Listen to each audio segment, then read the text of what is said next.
मित्रगण, हम डॉक्टर रोशनी झा अहाँ सबके मैथिली विथ रोशनी चैनल में स्वागत करै छी। तऽ आइ देखियो हम संडे स्पेशल जे छै से पुलाव बनेलियै यऽ।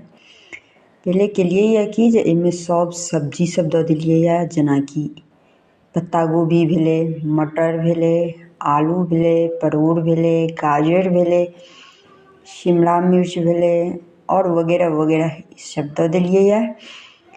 तकरा बाद जे छै से ओकरा सब मसाला दऽ कऽ खूब नीकसँ भूजि देलियै। भुजलाके बाद जे छै से ओहिमे जे छै से जाहि हिसाबसँ चावल देबै ओहि हिसाबसँ पानि देबै।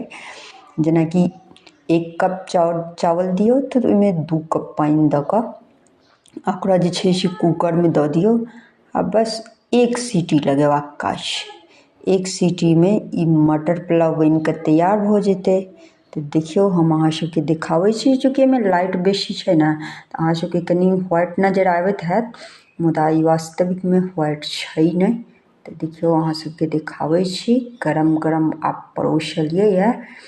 तऽ एकरा जे छै से खायबामे ई बहुत स्वादिष्ट होइ छै, बहुत सुन्दर होइ छै। तऽ आब बनेबायोमे इजी होइ छै। तऽ हमरा जो बेसी देखलियै हम जे आइ बेसी वर्क भऽ गेलै, तऽ संडेके दिन छै, वर्क किछु बेसी भऽ गेलै तऽ हम संडेके पुलाव बना लै छियै। तऽ देखियौ अहाँ सबके देखाबै छी हम जे कहै छै से वीडियो अहाँ सबके शेयर कऽ दै छी हम। तऽ देखियौ अहाँ सबके ताजा ताजी मटर पुलाव जे छै से बनिकऽ तैयार भऽ गेल छै।